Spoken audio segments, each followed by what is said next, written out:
জাজিসার ব্রাহ্মণবাড়িয়া জেলার কসবা উপজেলার কাইমপুর ইউনিয়নের একটি সুনামধন্য গ্রাম হচ্ছে জাজিসার। ইতিহাস বলে অবিভক্ত ভারতের কঠোর রক্ষণশীল হিন্দু সম্প্রদায়ের প্রভাব ছিল এই অঞ্চলে। গ্রামের মানুষ বহু বছর প্রভাবশালী হিন্দু পরিবারের অধীনে বাধ্যতামূলক সামাজিক শৃঙ্খলায় জীবন কাটিয়েছে এবং 1947 সালে দেশ বিভাজনের পর বহু হিন্দু পরিবার চলে গেলেও জাজিসারের অনেক পরিবার তখনও রয়ে যায়। পরবর্তী 1998 সালের সামরিক শাসন এবং প্রতিকূল সামাজিক পরিস্থিতির কারণে তারাও জমিজমা বিক্রি করে ভারতে চলে যেতে বাধ্য হন এবং গ্রামের নামকরণের ইতিহাস খুঁজতে গেলে জানা যায় সেই যুগে গ্রামের সবচেয়ে প্রভাবশালী ব্যক্তি ছিলেন জাজি ভুইয়া। তার নাম অনুসারে গ্রামের নাম হয় জাজিসার। জাজি ভুইয়া প্রাচীন বসত বাড়িটি বর্তমানে পরিচিতি মরহুম আব্দুল রশিদ ব্যাপারী বাড়ি। গ্রামটির চারদিকে বিস্তৃত সবুজ ক্ষেত, রাস্তার দুপাশে নারিকেল গাছ, তাল গাছ আর মাছ দিয়ে বয়ে যায় কয়েকটি ছোট খাল, যেগুলো গ্রামের কৃষি জীবনকে আজও ধরে রেখেছে এবং এই গ্রামের মানুষ অনেক শান্তশিষ্ট, পরিশ্রমী এবং গ্রহণযোগ্যতায় অনেক এগিয়ে। সব মিলিয়ে জাদিসার গ্রাম একটি পরিচ্ছন্ন ও ঐক্যবদ্ধ। জাদিসার গ্রামটি মোট 6টি পাড়ায় বিভক্ত: পশ্চিম পাড়া, দক্ষিণ পাড়া, স্কুল পাড়া, পূর্ব পাড়া, উত্তর পাড়া ও মধ্যপাড়া। এই গ্রামটিতে রয়েছে একটি সরকারি প্রাথমিক বিদ্যালয়,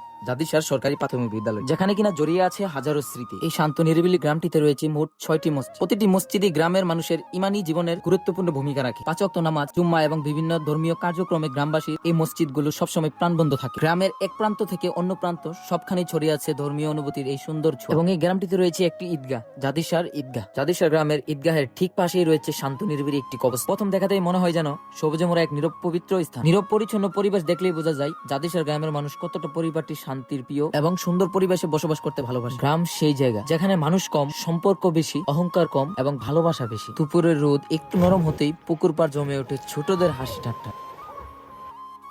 গ্রাম মানেই শান্তি, যেখানে শহরের কোলাহল নেই, হাসি শুধু প্রকৃতির নরম নিঃশ্বাস। গ্রাম মানেই শেখর, যেখান থেকে আমাদের গল্প শুরু হয়।